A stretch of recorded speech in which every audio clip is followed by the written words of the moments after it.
आमच्या गोळ्या औषधं खूप जास्त आहेत हो. आमचं इन्शुलिन पण आम्हाला खूप आम्ही घेतो आणि आमच्या डायबिटीस रिव्हर्सलच्या सगळ्या टिप्स आम्ही फॉलो करतो. पण हे सगळं फॉलो करत असताना आणि साखर कमी झाली तर काय केलं पाहिजे? हायपोग्लायसेमिया ही एक सगळ्यात मोठी आणि डेंजरस समस्या.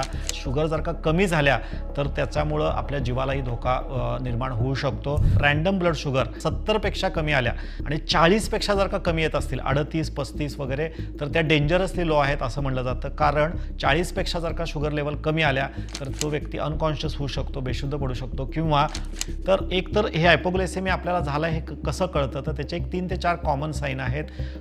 तुम्हाला जर का सतत तोंडाला कोरड पडत असेल, सतत जर का थकवा प्रचंड जाणवत असेल किंवा डोळ्यांसमोर एकदम अंधारी आल्यासारखं किंवा ब्लड विजन ज्याला आपण म्हणतो ते होत असेल, चक्कर आल्यासारखं होतंय किंवा एकदम इरिटेबिलिटी वाढलेली आहे, हातापायाला एकदम मुंग्या येत आहेत किंवा डोकं एकदम जड झालेलं आहे किंवा एकदम इन्स्टंट फटीग आलेलं आहे, एकदम इन्स्टंट इरिटेबिलिटी आपली जर का वाढली आहे तर समजायचं की अशा वेळेला तुम्ही तुमच्या ग्लुकोमीटर आहे त्याच्यावरती शुगर चेक करणं आवश्यक आहे.